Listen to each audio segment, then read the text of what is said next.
o si yo tengo un mapa del Empira, los cerros principales van a ser con alturas totalmente diferentes de un lugar a otro, ¿verdad? Entonces, lo primero que tengo que hacer es identificar todos los cerros y ponerles sus alturas, ¿verdad? No recuerdo ahorita en el mapa que les di cuál es la altura máxima. Entonces, ¿cuál es? Yo no estoy segura si es 1500 o 1600 porque hay otra curva abajo, pero no está especificado. Ok, entonces 1600. Entonces el cerro que está en 1600 es principal de 1600, 1400. Entonces me voy al punto más bajo y digamos que el punto más bajo sea 400, ese sería secundario. Entonces lo voy manejando de esa forma. Eso al final, para lo que nos ayuda es para poder ver la delimitación y para poder determinar hacia dónde fluye el agua. Entonces ya sabemos que siempre va a fluir de mayor altitud a menor. Entonces para eso nos ayuda y por eso se los pido con diferentes colores para que cuando lo estamos trabajando nos ubiquemos de mejor manera y evitemos errores.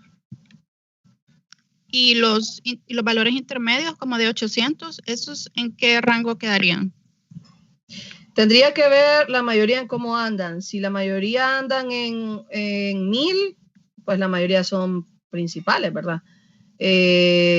Pongámosle que si su cerro más bajo es 400 y el mayor es 1500, sí puede manejar que de 700 para abajo son secundarios y de 700 para arriba son los principales. Muchas También gracias. revisen, a veces cuando estamos trabajando en esos mapas, como estamos marcando encima, borramos alguna información, asegúrense cuando hagan su mapa de poner el cerro y a la par el valor de la altitud. Eso es importante, toda esa información es muy importante. Bien, ahora tiene la mano levantada Xiomara, voy en orden. Vi que la tiene también Viviana y Juan. Entonces primero va a hablar Xiomara, después Viviana y después Juan. Adelante, Xiomara. Sí, era sobre la equidistancia de la hoja cartográfica. Yo no comprendí muy bien, por ejemplo, para saber la altura exacta del cerro, cuando no lo tiene, digamos. Ajá, en este caso nos auxiliamos con las curvas de nivel. Entonces, por ejemplo, a veces está la curva de nivel, por ejemplo, los 800. Y luego sigue el cerro, entonces el cerro pues, anda en 820 si las curvas van de 20 en 20. Entonces, si el cerro no tiene el dato, usted se auxilia de las curvas de nivel. Así lo puede manejar. No sé si le contesto. Le contesté. Sí, es que yo lo iba sumando, por ejemplo, de 20 en 20. Por ejemplo, de que me salía una curva de nivel de 800, de 700, digamos, y luego las iba sumando de 20 en 20 hasta llegar al cerro. Pero en algunas me salen más curvas de nivel. No sé si me entiende. Sí, sigue contando. Sigue contando, no hay ningún problema. Pero o sea, no tienen que poner realmente la altura del 100% de los cerros, sino al menos de los que les van dando la forma de la cuenca, eso sí los tienen que poner, ¿verdad? Pero no cada puntito que aparezca no es necesario. Ok, y otra pregunta. Es que hay una parte en la hoja cartográfica que ya está como en el límite del río principal. Entonces, no sé yo si en esa parte tendríamos que continuar la delimitación o cerrarla, solo que la hoja cartográfica no llega más abajo. No la cerramos. O sea, este río Grande, estoy viendo el mapa ahorita, el río Grande desemboca a Río Muya, creo. Entonces usted la cierra antes de que llegue al río Muya. Entonces ustedes ven la quebrada Zarca, que está cerca de la D, de que dice Departamento de Comayagua, en la D. Entonces esa quebrada también formaría parte en la cuenca baja del Río Grande. Entonces la tienen que tomar en cuenta. Todo eso sería el Río Grande. Sí, la sierra antes de llegar al río Umuya. Así es. Sí, pero en la parte que viene del sureste, que en esa parte tampoco, que no es como que llega la hoja cartográfica hasta abajo, entonces no puedo ver si está algún cerro ahí. Ah, no, pero es que si usted se fija, ahí está el río Churune. Entonces usted no va a tomar los cerros que están abajo del río Churune, porque esa es otra red hídrica. Esa red hídrica no desemboca al río Grande. Entonces lo voy a colocar ahorita para compartir pantalla para explicarme mejor. Permítame.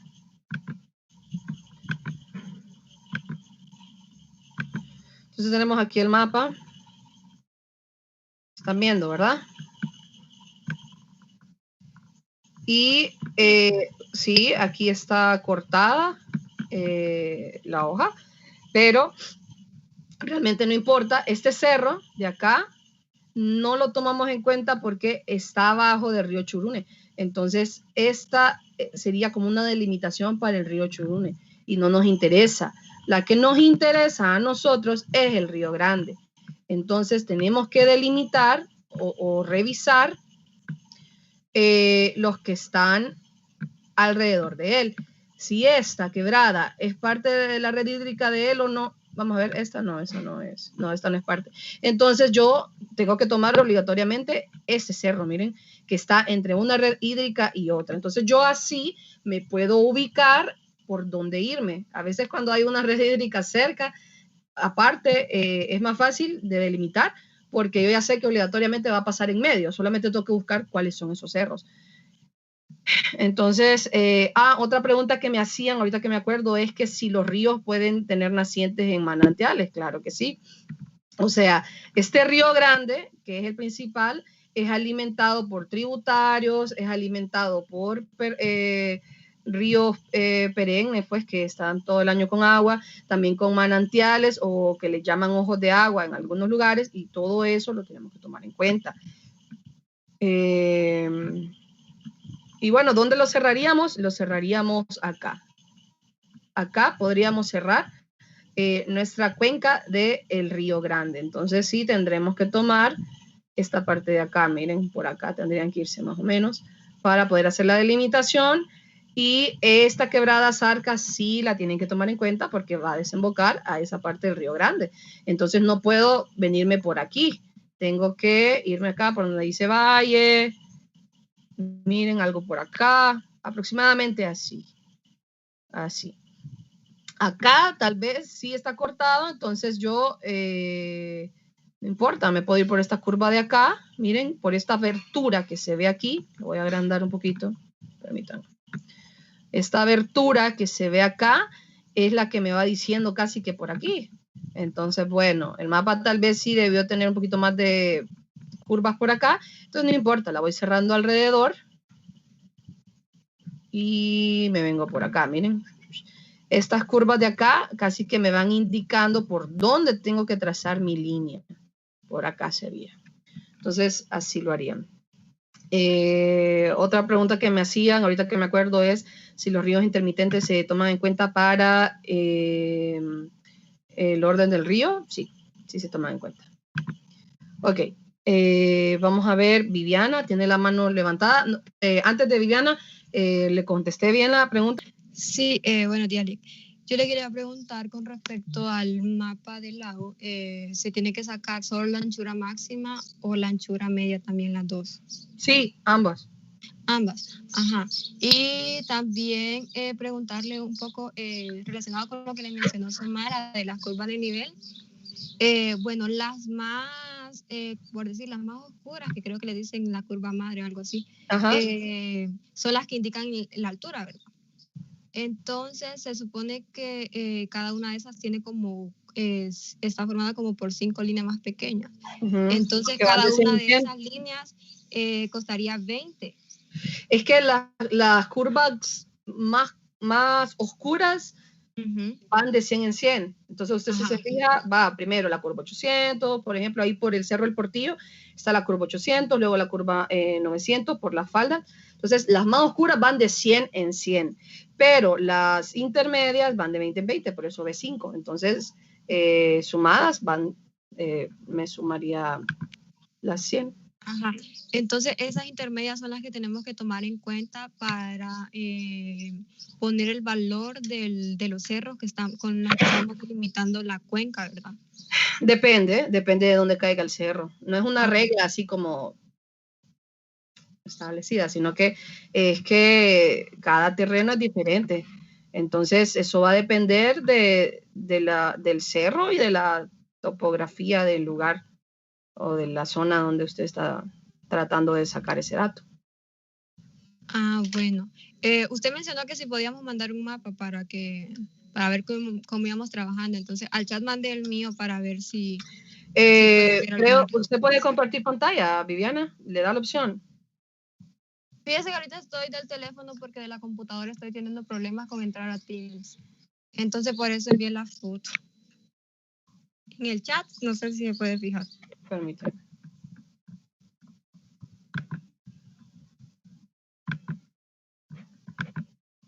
Sí. Ok, espera. Vamos a compartir la pantalla para que podamos verla todos.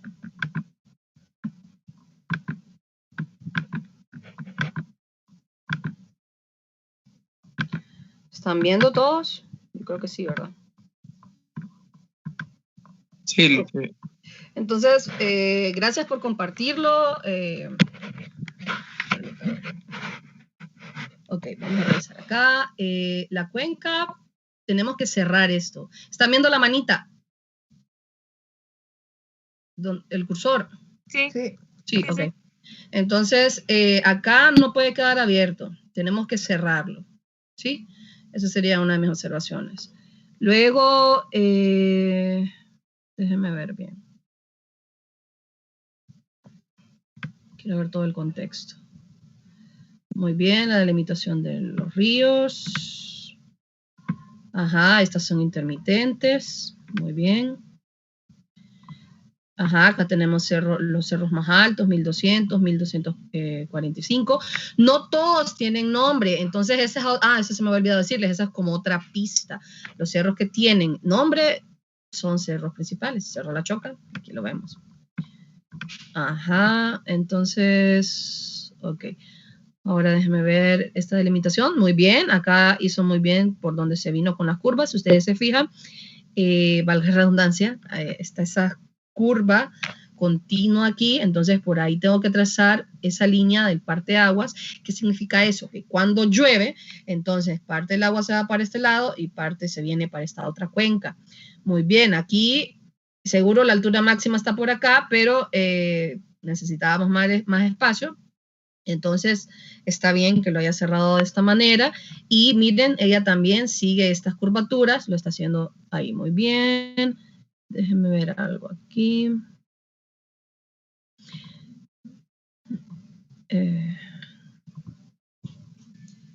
Lick, con respecto a esa parte, tengo una duda. Ajá. ¿Cuál curva?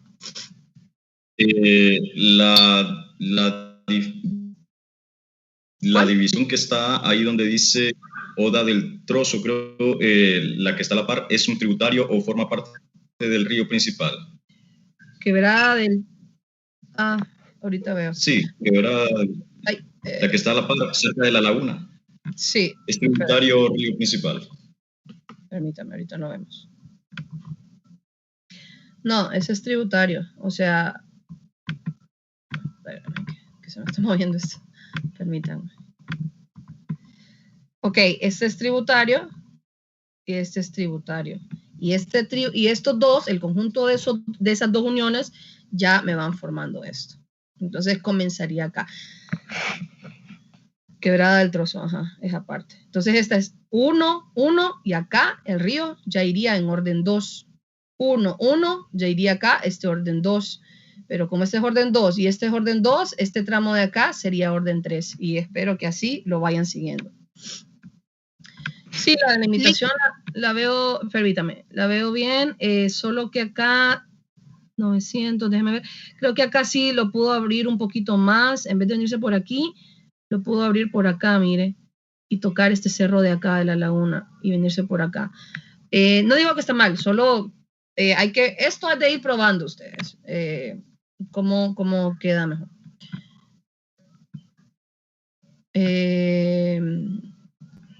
Dígame, no puedo ver ahorita quién levantó la mano, pero espérenme. ¿Está bien, Viviana? ¿Respondí sus preguntas? Sí, sí, Lick, muchas gracias. Ok. Vamos entonces ahora a Juan. Sí, Lick, fíjese que yo solo era para consultarle que a mí todavía no me sale el laboratorio en el campus.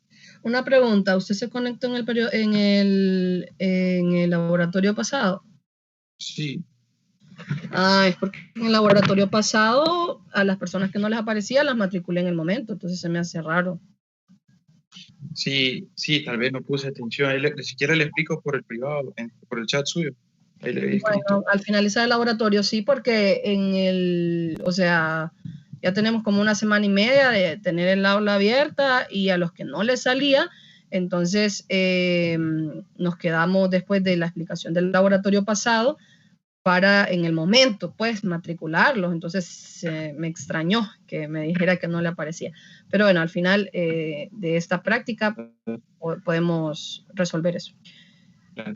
Adelante, Edwin.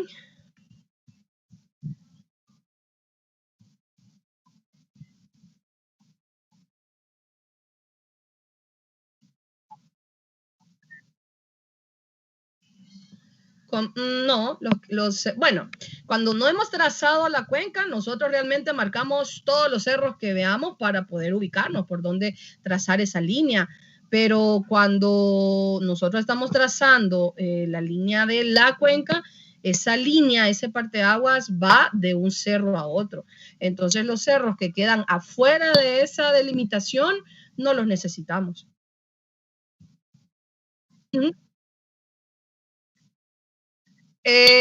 No los que están adentro de la cuenca, ahorita voy a compartir otra vez la pantalla, sino solamente nos interesa los cerros que están en el borde.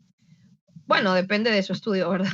Pero para este fin, los cerros que a mí me interesa marcar son estos cerros que están alrededor, porque son los cerros que me están dando la pauta por dónde marcar la línea de mi delimitación de la cuenca. Pero si usted se fija, acá hay un cerro, el Cerro del Cacao. Pero el Cerro del Cacao no lo voy a marcar porque está adentro de toda la delimitación de mi cuenca. Entonces, para este fin no me sirve. Ahora, si yo tengo que marcar todos los cerros solo para saber cuáles son la totalidad de los cerros, pues sí. Pero como este objetivo de esta práctica es delimitar la cuenca, solamente nos interesan los cerros que están alrededor, o sea, los que están formando esa cuenca, ¿sí?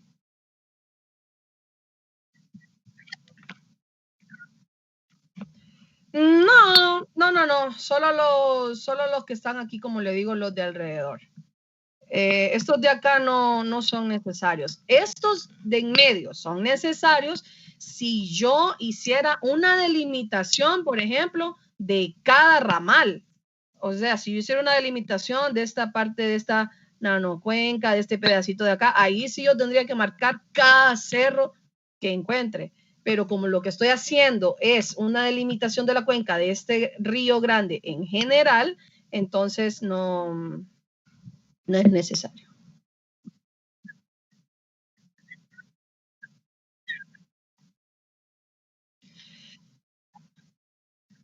Sí, van a haber variaciones, pero no va a ser como tan fuertes. Por ejemplo, tal vez su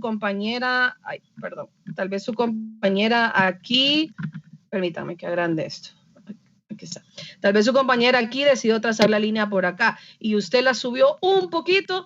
Bueno, eso no va a afectar un par de kilómetros, pero no va a haber una diferencia de 10 o 20 kilómetros, ¿sí?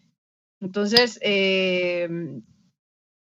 como le digo, al final de criterios, pero por ejemplo, esta parte de acá, esta parte de acá, sí, todos la deberían de tener igual, al menos aquí sí, porque las curvas están siendo como que bien específicas para irnos dando esa pauta de por dónde trazar la línea de la delimitación.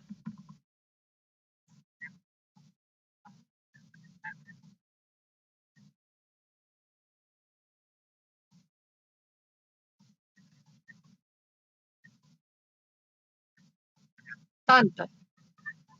Sí, porque abajo ya es como más planada, entonces, es más plano, entonces por eso no se nota mucho, no, solo las curvas de cada 100 y no importa, ese es el comportamiento topográfico del lugar.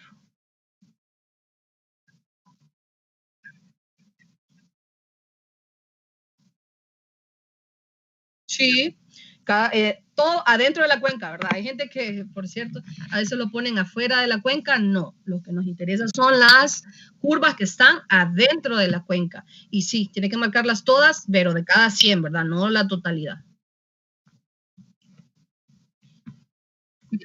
Bueno, con gusto. Y Juan todavía tiene la mano levantada, no sé si quería decir algo. ¿Y Edwin tiene la mano levantada o Edwin fue el que habló ahorita? Ah, ok. Entonces solo Juan tiene la mano levantada, no sé si tiene algo que decir. Si no, procedemos con la práctica. Bueno, ¿ya están todas las dudas aclaradas? Solo una última pregunta. Ajá.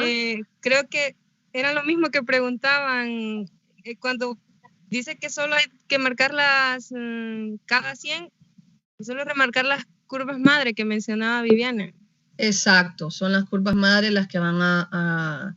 Bueno, si alguien las quiere marcar todas y diferenciarlas, pues cada quien, ¿verdad? Pero las que yo estoy pidiendo son cada 100 porque cada 20 sí lleva como más trabajo. Entonces, la que nos interesa ahorita es cada 100. Así es. Las más gruesas, las curvas más cafés, esas son las que ustedes van a remarcar.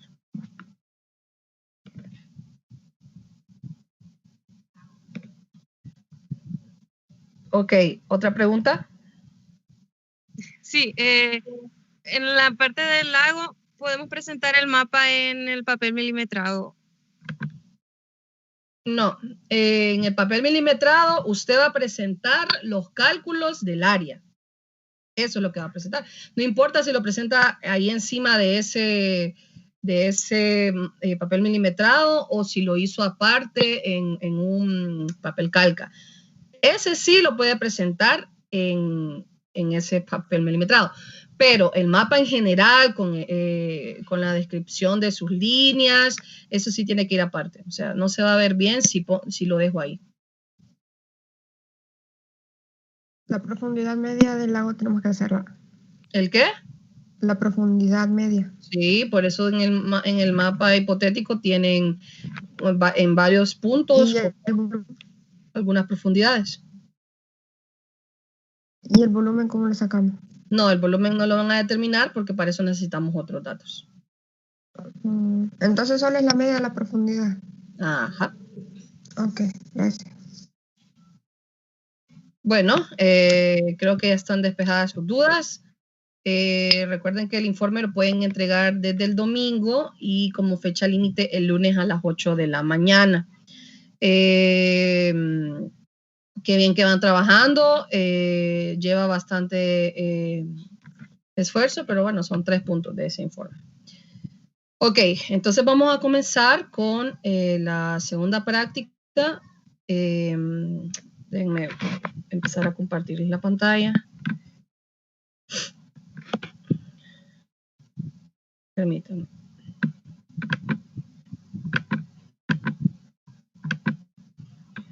Ok, entonces estamos acá. Pueden observar, ¿verdad? ¿Sí? Sí, sí se ve. Perfecto. Bueno, es muy importante su participación para que esta explicación sea más enriquecedora. Como siempre les digo, todos estamos aprendiendo constantemente, entonces si alguien tiene un aporte, una observación, una pregunta, háganla preferiblemente en el momento porque así la podemos contestar en el contexto. Bueno, entonces vamos a ver características físico-químicas de los cuerpos de agua. Realmente es un tema bien largo, el cual he tratado de sintetizar para poder hacerlo en esta práctica. Y todo comienza siempre con el ciclo hidrológico. En el caso del ciclo del agua ya conocemos que comienza, que comienza con la evaporación del agua en el océano, en el mar, y eventualmente esta agua es destilada y cae de forma de precipitación, de nieve, y el destino de esta agua puede ser los ríos, puede ser infiltración, puede ser la evapotranspiración. Pero ustedes preguntarán, ¿y qué con eso? Ok, con todo este transporte que ha tenido el agua, va tomando ciertas características. Por ejemplo, el agua que se acaba de evaporar, y si llueve aquí inmediatamente, va a ser un agua que está muy enriquecida con cloruros, porque se acaba de evaporar del mar.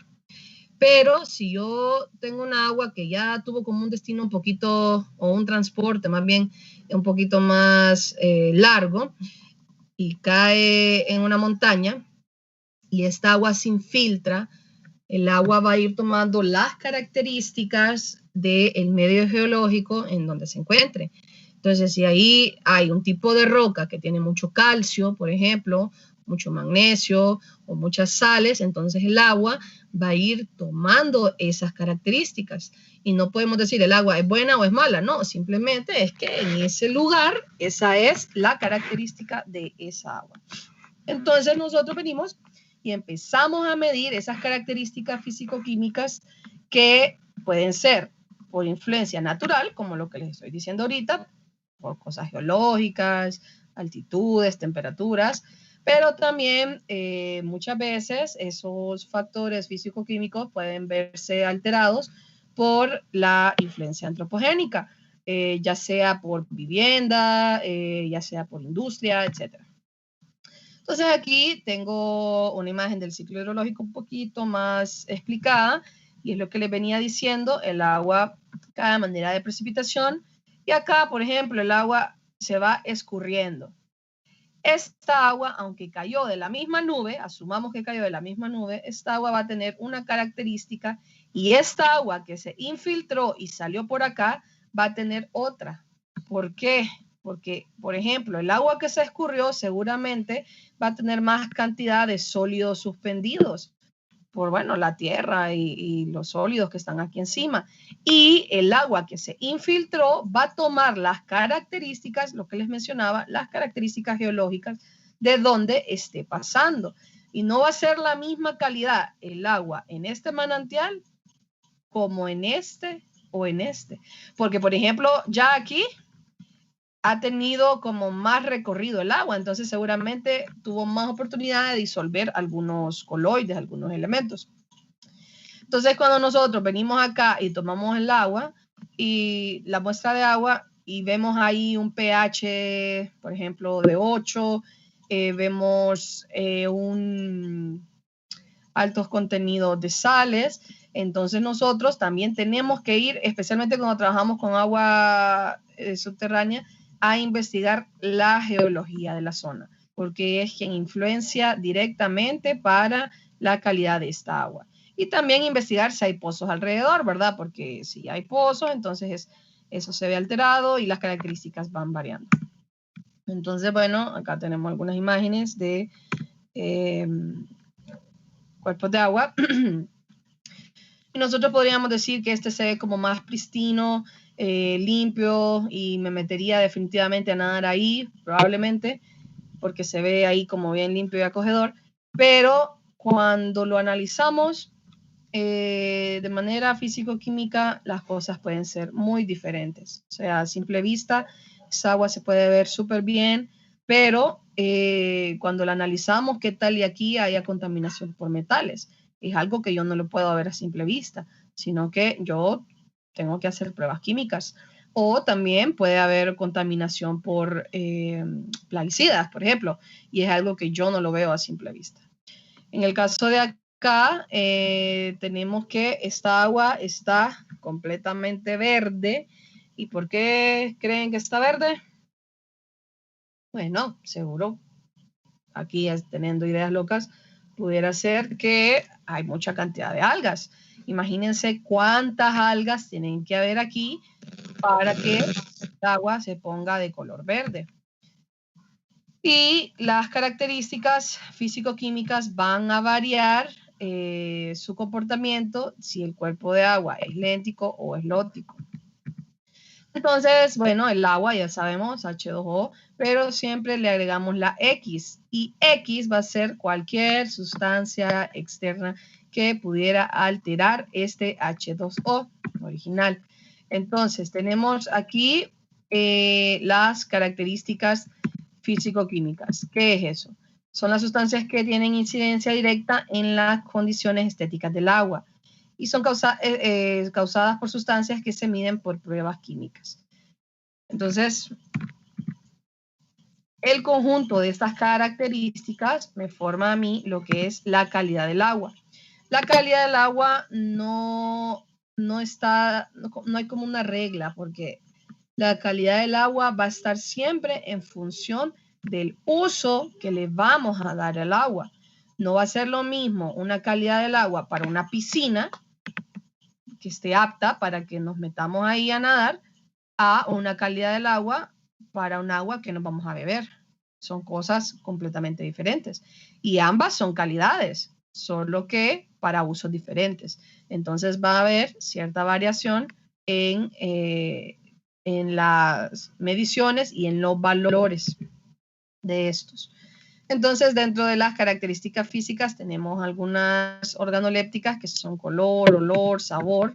Y el color es producido o es provocado por la materia orgánica en descomposición, sustancias húmicas y iones metálicos como el hierro y el magnesio. Entonces, por ejemplo, cuando hay un exceso de hierro, el agua puede verse como agua sucia o muy rojiza.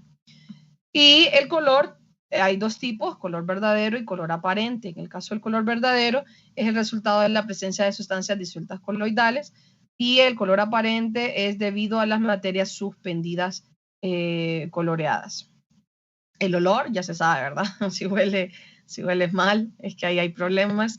Pero también puede definirse como la sensación producida por la presencia de sustancias que tienen una apreciable presión de vapor y que estimulan los órganos sensoriales. Es como decirlo de manera más formal.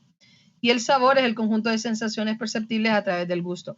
Obviamente no vamos a ir a probar un agua residual, ¿verdad? Sino que cuando se hacen pruebas de sabor, es agua que ya se ha comprobado que no va a ser dañina para el consumo humano.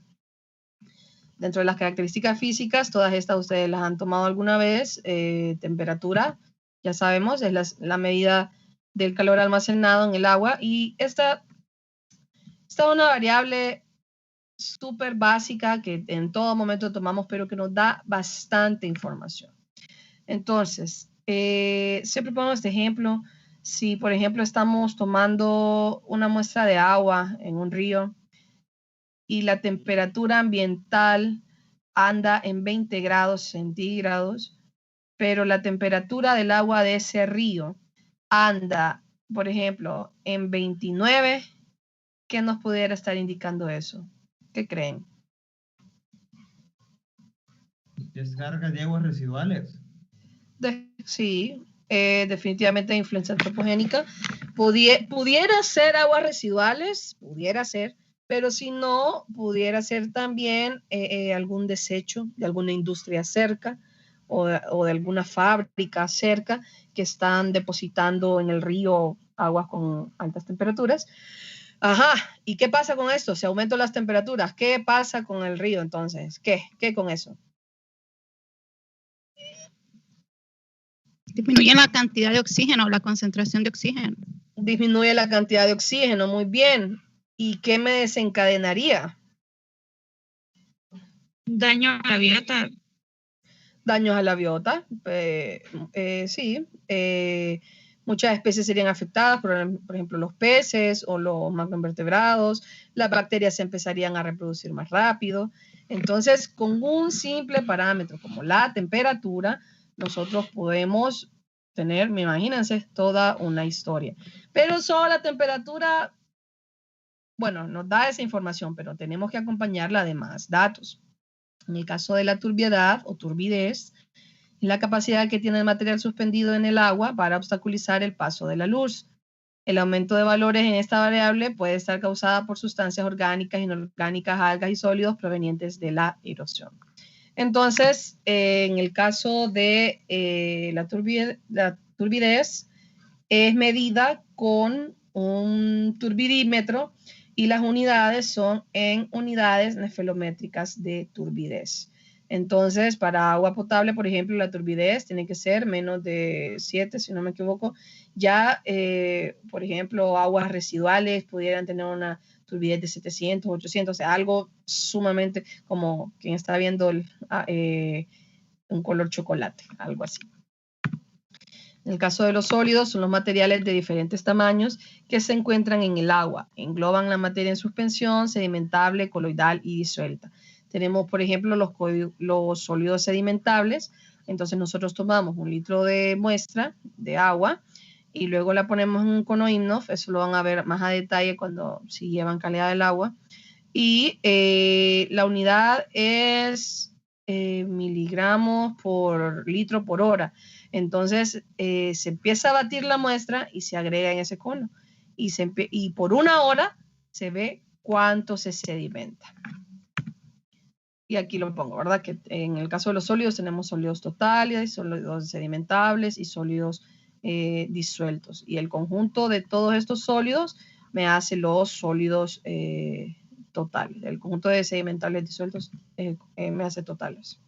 En el caso de las características físicas tenemos la conductividad eléctrica. Eso también es bien común medirla. E indica la presencia de sales en forma ionizada. Entonces es medida en microsiemens por centímetro.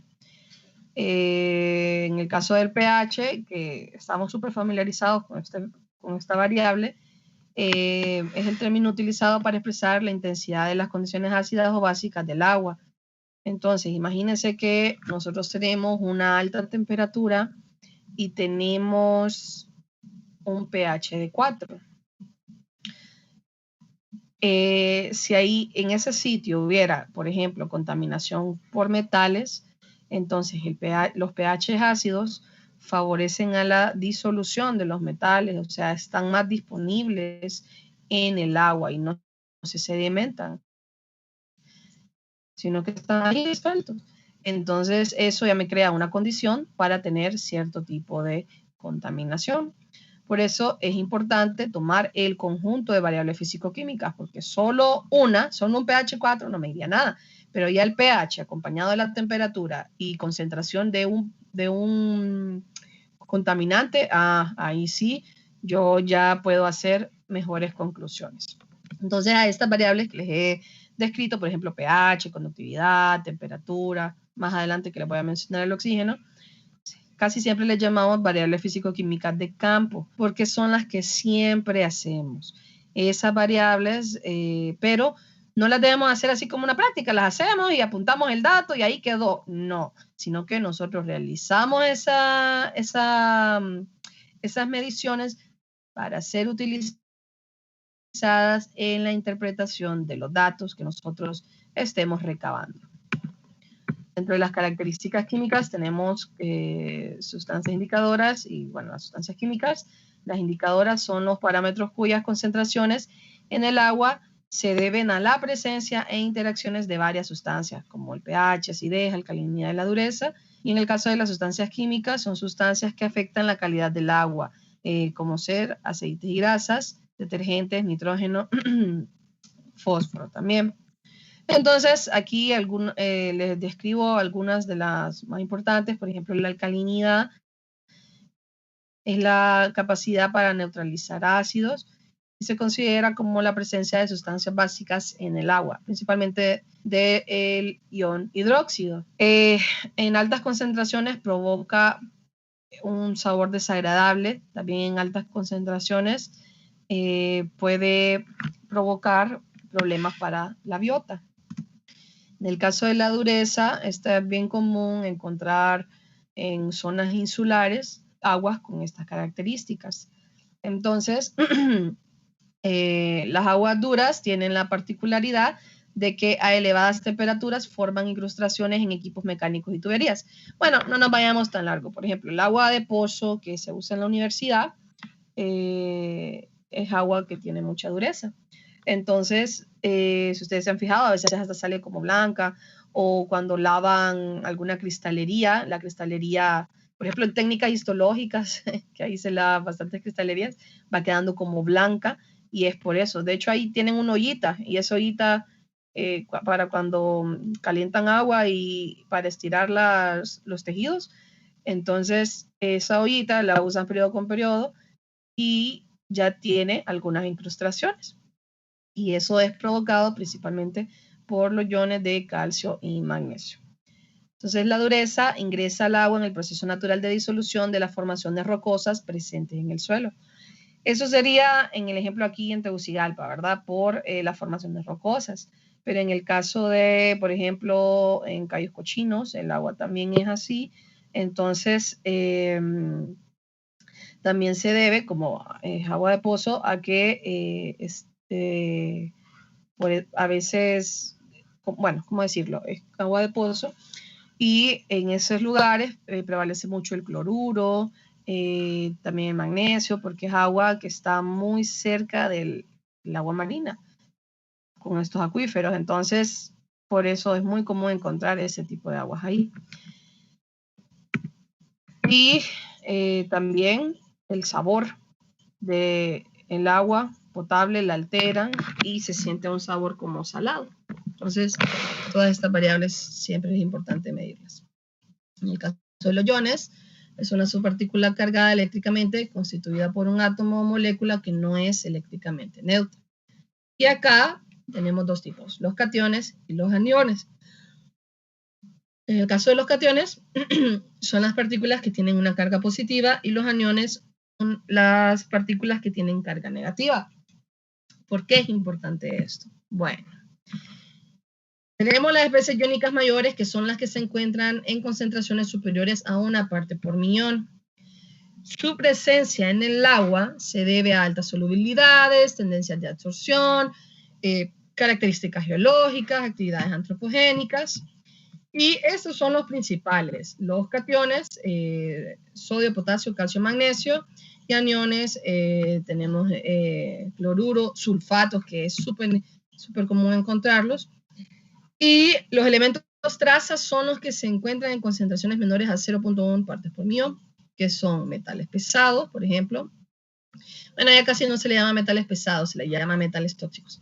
Tenemos aluminio y todo el mercurio, que es el más tóxico de todos, el plomo, que está asociado a contaminación por baterías, el mercurio está asociado a contaminación por minería artesanal, eso es muy común en la zona sur, en el Corpus, Choluteca, tal vez conocen la historia de ese lugar. Entonces, todo este conjunto de elementos que les he estado diciendo es lo que me va formando la calidad del agua. Y dentro de los gases, pues, hay varios importantes, pero algunos limnólogos, por ejemplo, Wetzel, para él establece que es el parámetro más importante en los lagos. Y las propiedades de solubilidad y sobre todo de distribución del oxígeno en los lagos son esenciales para comprender la distribución, comportamiento y el crecimiento de los organismos acuáticos. Entonces, la solubilidad se va a ver influenciada por la temperatura. Entonces, ya lo vamos a ver. ¿Cómo determinamos esto? Bueno, cuando nosotros tomamos mediciones de oxígeno, el aparato nos lo da en miligramos por litro.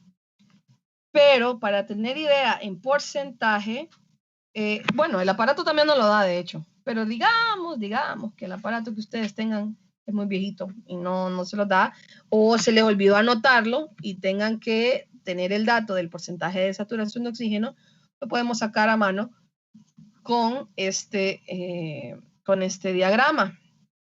Entonces, cuando yo tengo mayores temperaturas, ¿cómo creen que va a ser ese comportamiento del oxígeno? ¿Voy a tener mayores concentraciones o menores? ¿Qué creen ustedes? Menores. Así es. Vamos a tener menores concentraciones. Y acá es viceversa, ¿verdad? Entre menos temperatura tengo, entonces voy a tener mayores concentraciones. Pero también el oxígeno va a estar influenciado no solo por la temperatura, también por la altitud. Bueno, hay muchos factores ustedes, pero así como los básicos son esos dos. Entonces, ¿cómo sacamos esta porcentaje de saturación? Ponderando los datos. Ok, vamos a ver este caso. Tenemos que fuimos a un lugar y la temperatura era de 15 grados centígrados y de oxígeno teníamos 6.5. ¿Cuál es el porcentaje de saturación? Ah, bueno, entonces yo primero tengo que ver temperatura 15 centímetros y lo marco acá. 15 centímetros, perdón, grados Celsius, perdón. Entonces, marco acá los 15 grados. Y luego me voy a la parte del oxígeno, que es miligramos por litro, y marco el 6.5, que sería acá. Entonces, trazo una línea. Y por donde pase esa línea, bueno, esto es aproximada, ¿verdad? Porque lo hice así. Sería aquí, 60-63%. Entonces, el porcentaje de saturación es de 63%. ¿Y qué me dice eso? ¿Será bueno? ¿Será malo? ¿Será que hay una afectación antropogénica? Bueno, a veces es una condición natural. Solo que aquí yo sí diría que hay alguna influencia externa para ese oxígeno, porque a esta temperatura generalmente podríamos esperar un poco más, como 7.5 de oxígeno. Pero habría que ver también la altitud. Si estábamos en un lugar con baja altitud, entonces, bueno, ahí sí podría ser normal. Entonces, por eso nosotros cuando vamos a hacer una medición en campo, no nos tenemos que quedar únicamente con lo que nos está dando el aparato, porque a veces los aparatos también pues están descalibrados, lo tomamos mal la medición, cometimos un error. Si la batería ya está muy viejita y está fallando, entonces las mediciones no van a ser las adecuadas, el dato que nos está dando no va a ser el adecuado. Entonces, por ejemplo, si yo tengo una temperatura de 15 y veo que me está dando un oxígeno de 2, yo puedo decir, uy, está raro ese dato, ¿verdad? Está bien raro. Entonces ahí yo puedo revisar la batería, puedo ver.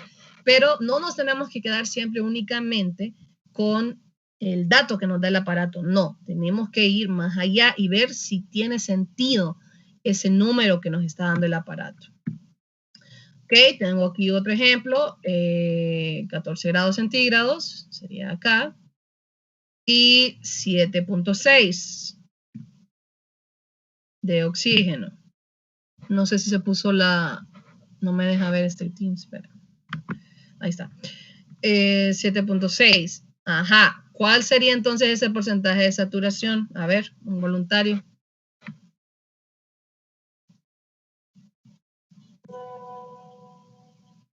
¿70? Vamos a ver. Como 75, creo. Ajá, entonces aquí está el 70, 73, 74 casi. Ajá, muy bien. Podemos ver otro dato. Tenemos 30 grados centígrados y de oxígeno 12. Entonces, ¿qué opinan de esos datos? Vamos a ver, 30 grados centígrados. No, ese no. 30 grados, no puse línea aquí. Vamos a ver. 30 grados centígrados y tengo 12 de oxígeno. Ajá. ¿Les hace sentido ese dato? Eso fue lo que me dio el equipo. ¿Está bien? No. No. ¿Verdad que ahí se ve como raro ese dato? No hace sentido. Entonces yo aquí podría decir que acá hay un error. O apuntamos mal. Tal vez era 1.2 y no 12.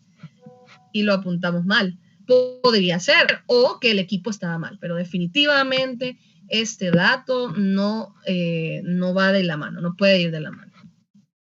A temperatura de 30 grados generalmente el oxígeno anda como en 3.4, pero ya más de 5 es muy difícil encontrarla a esa temperatura. Tenemos otro ejemplo aquí, 22.5 de temperatura, sería acá, 22.5 como por acá. Y del oxígeno 4.6. Acá. Entonces trazan la línea, a ver, ¿cómo cuánto les daría? 50. O 53%. Vamos a ver, que no...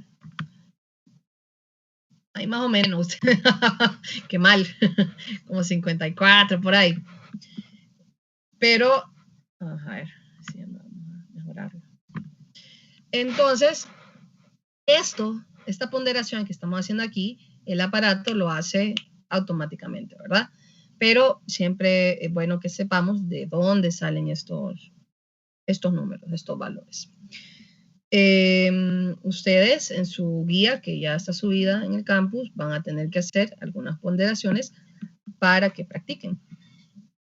Entonces, las interacciones químicas de todo esto que les he explicado siempre van a estar también regidas y relacionadas con la temporalidad.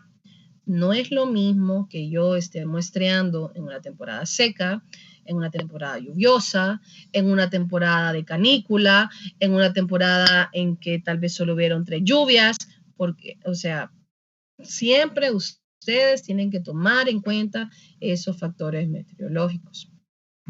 Y las interacciones químicas van a ser muy diferentes en un cuerpo léntico y en un cuerpo lógico. ¿Por qué? Porque si yo estoy en un lago y tengo acá un contaminante, por ejemplo, se puede ir disociando, pero se va a quedar aquí. Se va a quedar acá, se va a sedimentar en algún momento, a diferencia de si yo tengo una cuenca. Porque en la cuenca, como el agua está fluyendo, entonces esa es como se depura un poquito más fácil y rápido.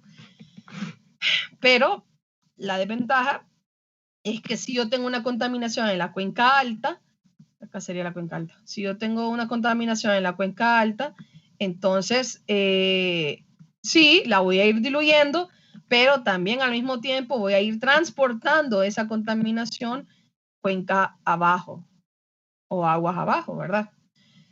Mientras que acá, si yo tengo un lago o una laguna, se queda aquí a menos que se evapore, se desdoble, haya fotólisis, etc. Entonces, todas esas interacciones químicas no va a ser el mismo comportamiento en un lago que en un río. Y también tiene que pensar que cuando hablamos de en los lagos, lo vemos de dos formas. De manera superficial, los parámetros o las variables físico-químicas, pero también de manera como perfil acá. Entonces, si es superficial, es que yo, por ejemplo, seleccioné unos cuantos puntos, digamos que 3 acá, y tomé superficialmente las variables, pues, pero ahí están influenciadas por el viento, directamente por el sol, porque la radiación es muy fuerte, etcétera. Pero cuando yo estoy tomando un perfil, voy a tener variaciones porque acuérdense que tenemos la zona fótica y la zona afótica. Entonces aquí se ve bien. Esta sería la zona fótica, esta sería la zona afótica. Entonces en la zona afótica, aquí las concentraciones de oxígeno variarían. Ajá. ¿Dónde esperaría yo encontrar en este perfil mayores concentraciones de oxígeno? ¿A dónde creen? digamos que este es el metro 1, un ejemplo, ¿verdad? Este es el metro 2, este es el metro 3 y este es el metro 4. ¿A dónde encontraría yo las mayores concentraciones de oxígeno? En metro 1. En lo que estamos de acuerdo es que definitivamente no sería en el 4, ¿verdad? Ahí sí que no. Ahí no. Ahí yo puedo encontrar o las menores concentraciones o un 0. Y no se tienen que asustar si ustedes ven valor de 0, ¿no?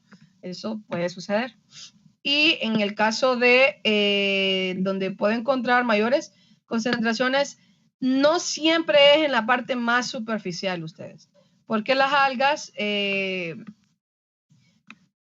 cuando están en la parte más superficial, ellas también se pueden ver afectadas si hay mucha radiación.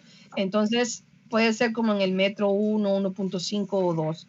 Entonces, como por acá nosotros pudiéramos encontrar más algas, entonces por ahí esperaríamos encontrar más concentraciones de oxígeno. Pero esto va a depender si este lago tiene, por ejemplo, si este lago tuviera muchas muchos sólidos suspendidos, entonces los sólidos estarían aquí como haciendo sombra, por decir así. Entonces aquí están los sólidos y la radiación no podría entrar perfectamente a este cuerpo de agua. Entonces, si no puede entrar la radiación, ¿las algas van a poder estar haciendo su fotosíntesis? No, no tanto, no con tanta intensidad. Entonces ahí los valores de oxígeno se verían afectados y cambiarían, habrían muchas fluctuaciones. Entonces ustedes, por eso les digo, imagínense solo con un dato de oxígeno y temperatura, todas las conclusiones o todas las hipótesis que pueden ir determinando. Y acá, diga. Varía también si el agua es oligotrófico y eutrófico, ¿verdad? La concentración Claro que sí. Sí, va a variar muchísimo. Varía en materia orgánica, varía en nutrientes, varía en turbidez y por supuesto en oxígeno. Entonces, pero eso sería a nivel de perfil, ¿verdad? Así como se lo estaba describiendo. Sí, a nivel de perfil. O sea, si el agua está eutrófica si tenemos eutroficación, entonces vamos a ver como en la primera foto que les puse, verde, o no tan exagerado, pero sí, se va a ver casi verde el agua. Entonces ahí es que yo tengo demasiadas algas. Para que yo el agua la vea de ese color, es que tengo una cantidad impresionante de algas y todo eso estaría lleno de algas y la luz podría entrar. No, definitivamente no, se quedaría aquí arriba. Entonces los niveles de oxígeno en 0, probablemente los encontraría no desde el metro 3 o 4, sino que desde acá podría ser. Entonces, todos esos factores, especialmente cuando trabajamos en un lago, nosotros tenemos que tomar en cuenta. O sea, no nos sirve tomar solo 3 parámetros y con eso voy a sacar un montón de conclusiones. No, tengo que tener todo un conjunto para poder hacer para poder construir, por decir así, esa historia. Bueno, esto lo vamos a ver más a detalle en la última práctica y ustedes también en la clase, David les va a explicar más esto. Y solo estoy dando como un pincelazo. Y entonces, aquí lo importante que comprendamos es que la dinámica de esas aguas que aquí están, por decir así, encharcadas y aquí están fluyendo, van a hacer que esas interacciones químicas sean diferentes. Entonces acá se pueden concentrar, pero acá se pueden diluir, pero también pueden contaminar aguas abajo, depende de dónde esté localizado un sitio de contaminación. Entonces, ¿cómo analizamos los datos? Si yo les doy una base de datos, y bueno, eso va a depender de si el sitio es un sistema léntico o un sistema lótico. Entonces, les voy a mostrar cómo hacer un perfil de un lago. Entonces, nosotros siempre, ¿están viendo la pantalla? Sí. Ok. Sí. Entonces aquí tenemos un perfil de oxígeno, temperatura y un perfil de pH, conductividad eléctrica. Este es un ejemplo, ¿verdad? Un ejemplo. Y aquí tengo todos los datos de oxígeno disuelto, los datos de temperatura, los datos de profundidad. Entonces, cuando yo hago un perfil, este es el de oxígeno, temperatura.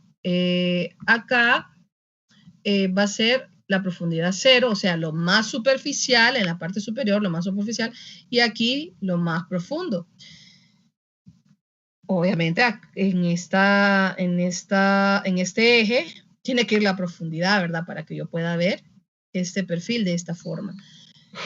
Esta hoja de Excel, yo se las puse en el campus, pero ustedes la tienen que modificar. O sea, cuando ustedes me presenten sus datos, no me van a presentar exactamente así el gráfico. No. Esto solo es un ejemplo. Ustedes pueden cambiarle los tamaños. Por ejemplo, este gráfico tiene tamaños de letras y de números muy pequeños. Entonces, bueno, ahí muy exagerado.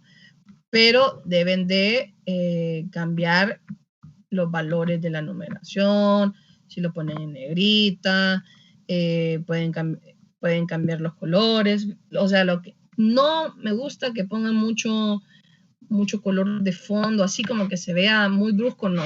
O sea, tienen que pensar que a veces menos es más. Entonces, en lo sencillo está el buen gusto. Y si a veces ponen como fondos verdes, rojos, no se ve muy bien. Y acá tengo un ejemplo de pH, conductividad eléctrica. Tiene que fijarse en lo que les estoy pidiendo, si es pH, conductividad eléctrica, si es pH, temperatura, etc. Entonces, esto está vinculado. Al cambiar los datos aquí, se va a ir modificando el perfil en esta parte de acá, ¿sí? Entonces, bueno, ahí le estoy ahorrando un montón de trabajo. Y acá tienen la guía de trabajo.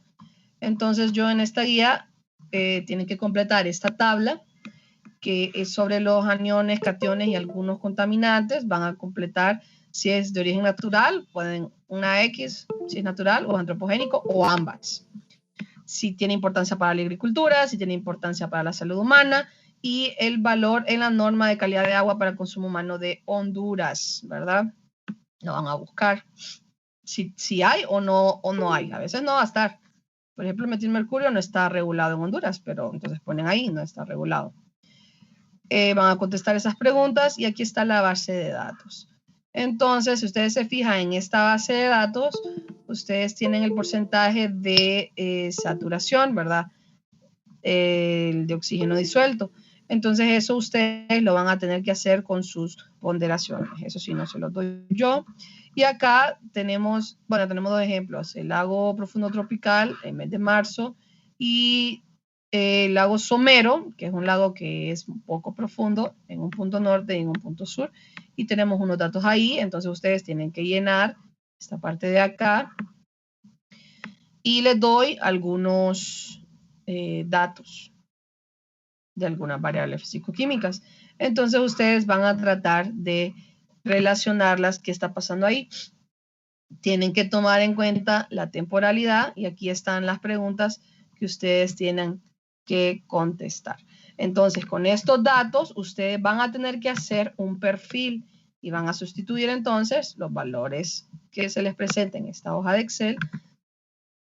Cuando ya lo vemos así, es más fácil de interpretar para poder saber qué está sucediendo en el sistema. Bueno, como les repito, esto es un pincelazo de toda esa gran gama de variables físico-químicas y formas de análisis, pero para que comencemos, entonces esta va a ser una buena manera. Seguramente las preguntas no las van a tener ahorita porque estamos más enfocados en el primer informe. Entonces, terminen el primer informe, que es para este fin de semana, y el lunes, que me imagino que van a empezar a trabajar en esta presentación, entonces revisen, empiecen a trabajar, y de igual manera el jueves vamos a tener esta sesión primero la pruebita y después una discusión de sus preguntas. Lo que sí les tengo que mencionar es que la próxima semana en el laboratorio vamos a tener una capacitación todo el día. Va a ser de 8 a 4. Y tenemos que ir a las instalaciones de un laboratorio. Entonces, no les voy a poder impartir la próxima semana el laboratorio a las 11. Entonces, lo que voy a hacer es que si alguien no se puede conectar, igual eso va a quedar grabado y lo vamos a hacer por Zoom o por Teams, cualquiera de los dos. Y ahí vamos a hacer las preguntas y les voy a explicar la práctica porque me sería imposible hacerlo a las 11 de la mañana. De hecho, la siguiente práctica es de macroinvertebrados y la explicación tarda un poquito más, entonces mejor comenzaría como a las 7. No sé si les queda bien, al menos que la mayoría pueda conectarse. Si levanta la mano, si a alguien le queda bien a las 7 o si les queda mejor a las 8, para poder darles esa explicación. A las 8. Sí, de la noche, sí, porque en la mañana voy a estar en la capacitación. Ahorita se me fue, ya tengo habilitado para grabar videos en el Teams y se me olvidó darle la grabación a ustedes. Pero igual en el repaso, si tienen dudas, lo podemos grabar, no hay ningún problema. Entonces, A las 7. A las 7, bueno, pero levanten la manita para ver. A las 7, levanten los que están de acuerdo a las 7 de la noche ahorita.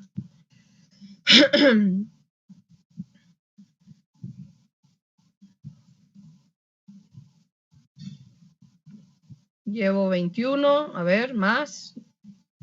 20, ya vamos la mayoría a las 7, son 33. Ok, 34, 35. Ok, entonces vamos a quedar a las 7 de la noche. Voy a hacer la sesión, ya pueden bajar la mano. Voy a programar la sesión para que no se les vaya a olvidar. El examencito sí quedaría para las 11 de la mañana. Eso sí. Pero ya la explicación y el despeje de las dudas de esta segunda práctica sería para el próximo jueves a las 7 de la noche. Entonces, bueno, ustedes, así quedamos. Cualquier duda, no duden en consultar en horarios laborables. Así que nos estaremos viendo la próxima semana. Licenciada, tengo una pregunta respecto al contenido. Ajá. Hay unas tiras reactivas que son para medir parámetros físico-químicos. Ajá. ¿Qué parámetros abarcan esas tiras? Bueno, muy buena pregunta.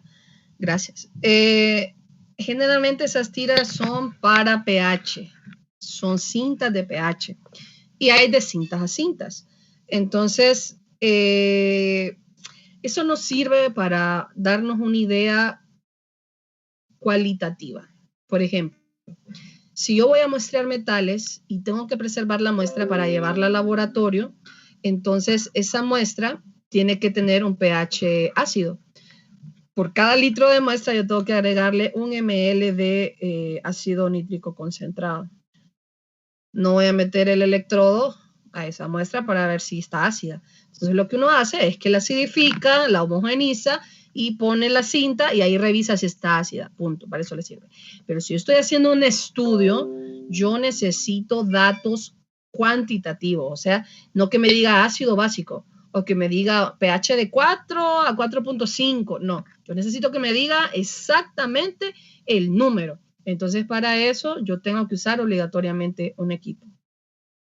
Entonces sí, por eso les digo, si usted solamente quiere tener una idea de un contaminante o de algo que está sucediendo en el sistema, una idea vaga, como cuando estamos viendo si hacer un estudio o no, entonces sí, puede usarlo.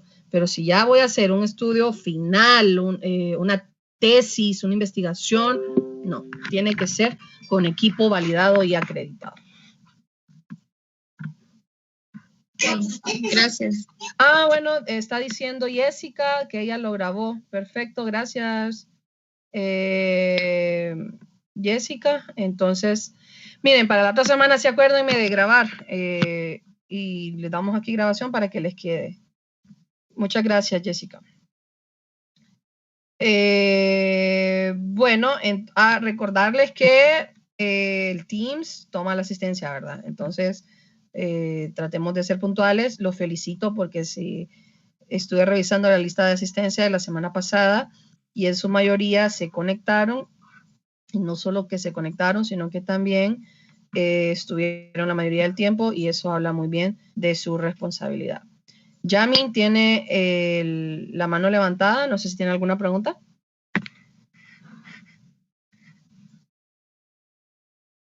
No. No, solo que se me había olvidado bajarlo. Ok.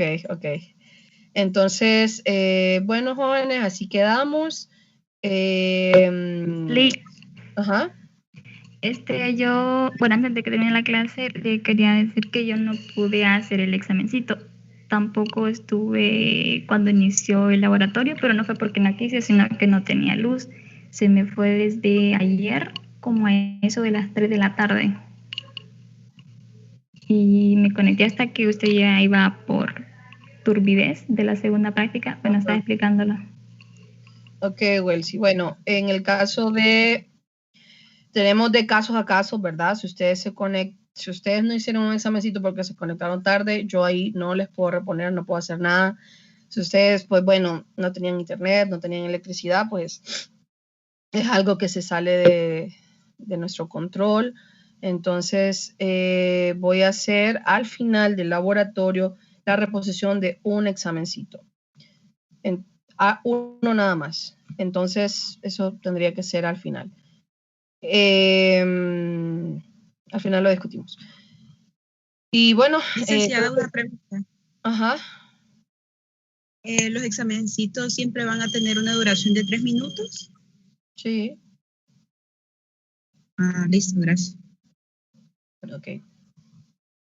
Sí, son pruebas cortas ustedes. Son preguntas sencillas de 1 minuto. La verdad es que más bien les di 1 minuto extra. Juan Fernando, creo que Juan Fernando es el que tenía el problema con el campus, ¿verdad? Entonces nos podemos quedar, dejamos la llamada y me habla aparte por el Teams para... Okay. Ahorita le llamo. Ok, entonces listo, jóvenes, cualquier duda me pueden escribir por el Teams, ya que no tenemos grupos de WhatsApp, lo prefiero así, pero me pueden escribir por el Teams y yo les contesto. Varios me han escrito y les he contestado. Listo, que tengan buen día. Gracias, buen día. Y solo para Gracias, recordarle el link del video, por favor. ¿Cómo? Para recordarle el link del video. Del conteo por puntos. Sí, lo voy a mandar al final. Solo termino con Juan y después lo mando el video. Gracias, bonito día a todos. Gracias. Gracias.